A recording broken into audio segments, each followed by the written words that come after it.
Okay, so in terms of awareness for the week, we have the Chariot and we have the Four of Swords. So the Chariot is about moving quickly. You are hurtling down the path toward your goals, the things that you want to achieve, the things that you want to do. Maybe you have small goals that you're working on for the week. Maybe you have a 6-month plan. Whatever it may be, you are driving this chariot. You are controlling this black and white horse. And sometimes this black and white horse can be the things that pull us in different directions. It could be navigating the light and dark forces that we face. And she has the reins in her hand. It's about control. It's about mastery. And most importantly, it's about your will. Use your will and your ambition and your drive to continue along your path to success. The Chariot goes to success, that you will be successful. Doesn't mean it's going to be easy. Doesn't mean that you may not get off path, but you're going to have what it takes to be able to get back to the right path and to be able to cross that line, the finish line for success. This type of journey is going to help build your confidence. It's going to make you feel like a leader. People may notice and witness your drive and your passion. For some of you, a literal meaning could be travel in your car. Looking for a new chariot, perhaps at the end of the year. Maybe there's a great deal on cars. But this is very much moving forward, pace picking up. But you're in charge. You hold the reins.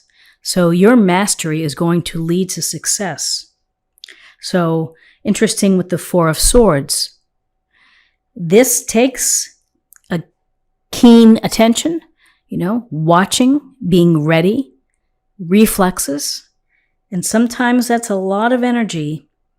We need to take a step back, that this may be tiring. This card, the Four of Swords, is saying you need to take a moment, maybe create a little space, a little solitude so that you can restore, rejuvenate, recover, re-energize yourself so that you can carry on. Sometimes the path from A to B, it's not so simple. There are stops along the way. Here's an important stop telling you don't neglect your rest and your recovery. Don't allow yourself to get wiped out. If you can pull back a bit, doesn't mean that problems or situations disappear, but it means that you have the mindfulness to be able to put yourself in a position to be able to recover and to restore some energy. So in terms of guidance, we have the Page of Cups, we have the Seven of Swords. The Page of Cups, this youthful energy, the desire to connect, the opportunity, the news or the opportunity to have that spark, the attraction. Either the attraction to someone else, for some of you who are looking, this is the possibility of meeting someone, or it's the attraction to ideas and to, again, a lifestyle maybe that you're seeking, a certain career, certain hobbies. It's the love of pursuing that. So here we have the desire here to build connections, to build relationships, to express feelings, to be more wise when we share our feelings. So I would say on a practical level, how you relate to people that you're in a relationship with, your best friend, your business partner, people at the office, your spouse. Focus this week on how you tell them that you care for them, how you express your feelings.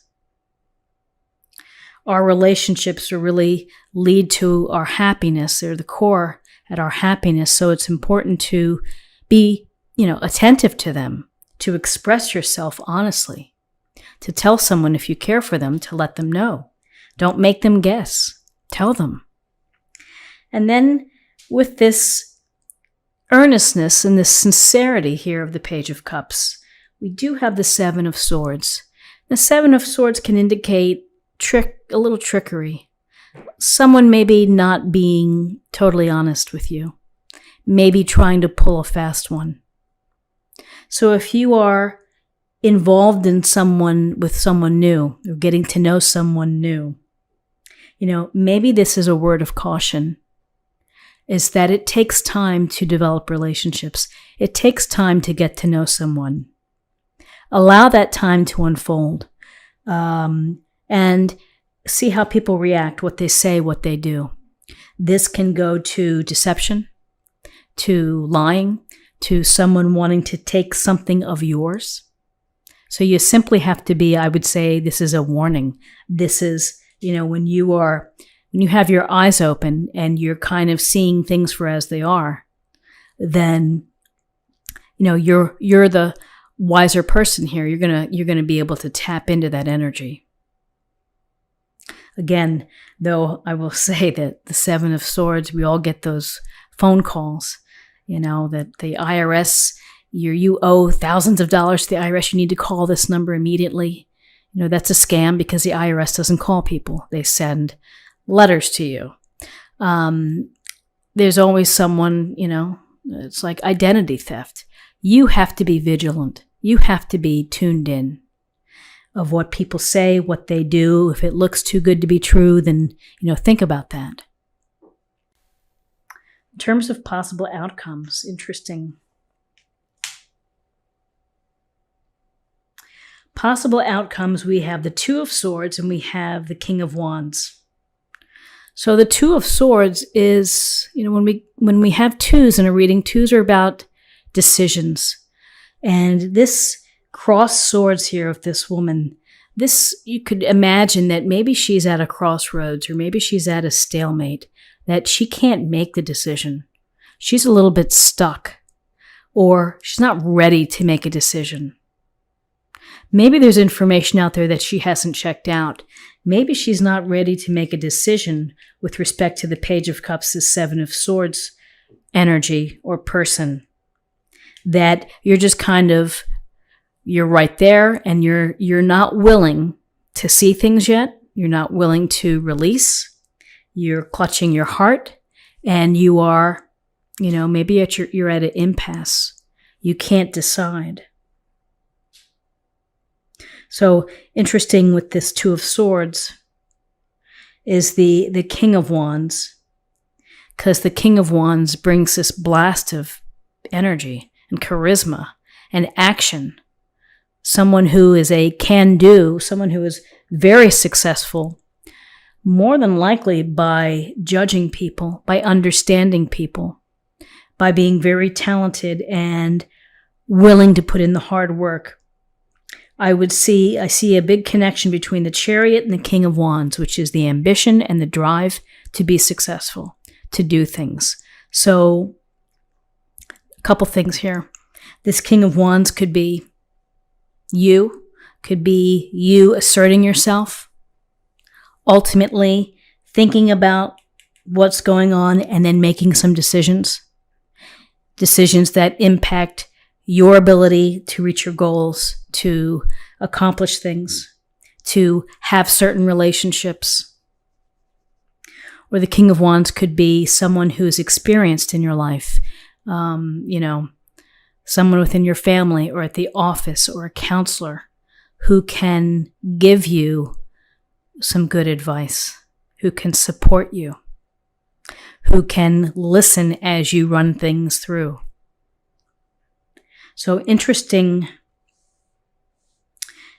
cards here, anchored by the Chariot, the need for rest, opportunities for these emotional connections, but some things to be mindful for with the Seven of Swords and the Two of Swords. Ultimately, the King of Wands, he's successful because he can gauge people and he can make the most out of situations. So let's see what we have in terms of an oracle card or affirmation for the week. No. Wait, postpone, pause, say no. Well, isn't that something? That sheds a brand new light. I'm going to let you soak that in and leave me a comment below of how you think this plays out with the Seven of Swords and the Two of Swords and the Page of Cups. And finally, let's choose a love oracle card.